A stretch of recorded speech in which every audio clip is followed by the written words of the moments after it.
Good morning, and welcome back to another Simple Truth. The last few weeks we've talked about doing a new thing, challenging that how a new thing, by definition, isn't something that you and I are going to be familiar with. We're not discounting old things and the fact that God may still use them, but we're looking specifically at the fact that God says He's going to do a new thing in Isaiah chapter 43.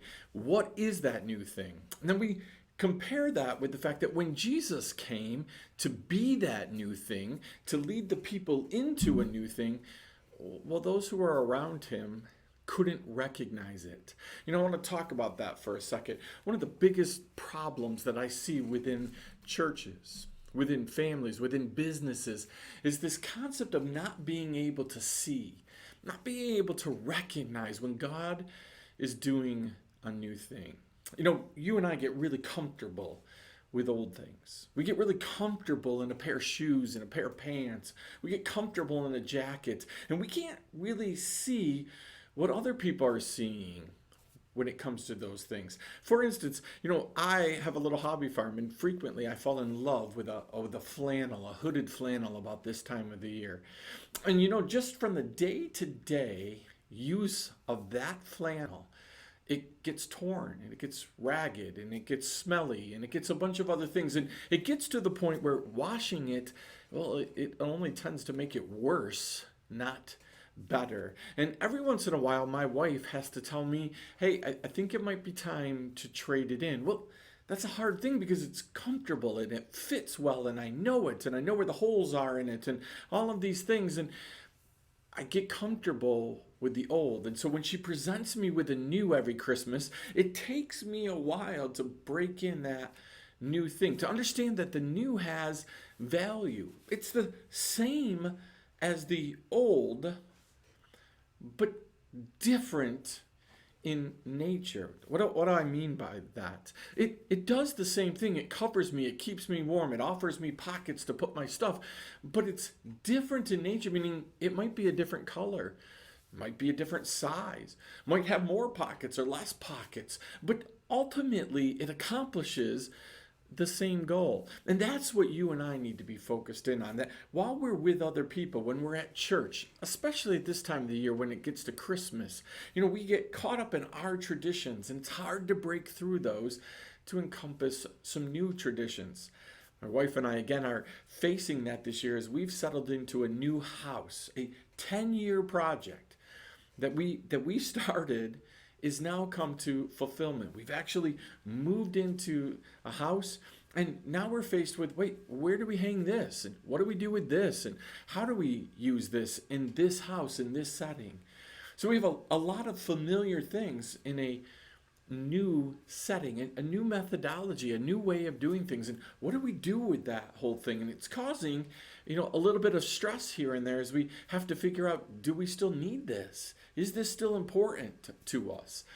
And that happens with you and I in ministry. We're so afraid of new methodology because we think what it means is that we're throwing away the old, that all of a sudden the old doesn't have value. It's not that the old doesn't have value. The old has and will always have some value. It's, does the old help us accomplish what we're doing right now? Listen, I get caught up consistently in this whole hymns and choruses battle that's been going on for years and years. And it seems to be that if we choose choruses, that we're saying hymns have no value. And if we choose hymns, we're saying choruses have no value. And the truth is, both are extremely valuable. It's not this doesn't have value because I prefer this. It's just simply a preference. Both have value. You and I, we just have to look for that value. So let me challenge you with this simple truth. You may be faced with some changes this year. Some changes maybe that weren't because you wanted them, but they're as a result of a whole bunch of other things, maybe out of your control, maybe in your control. You're looking at things and you're looking at the old versus the new. And what I want you to do is take some time this year and look for the value in both. That those of us who are just trying to encompass the new, let's look at the old and find value. Those of us who just want to stick with the old, let's look at the new and see if there's value.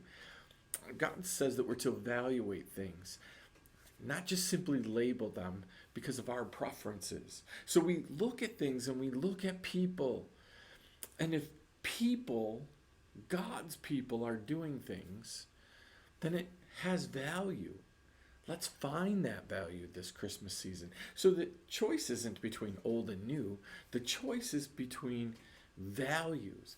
Does this still hold the same value? Are people relating to it? Are people able to recognize it and use it and embrace it? Or is it become foreign to them because there's new ways of doing the same thing?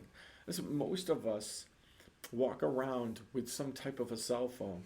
Imagine if we decided that the only way to do it was the old original, we need an operator to put us through way of doing things.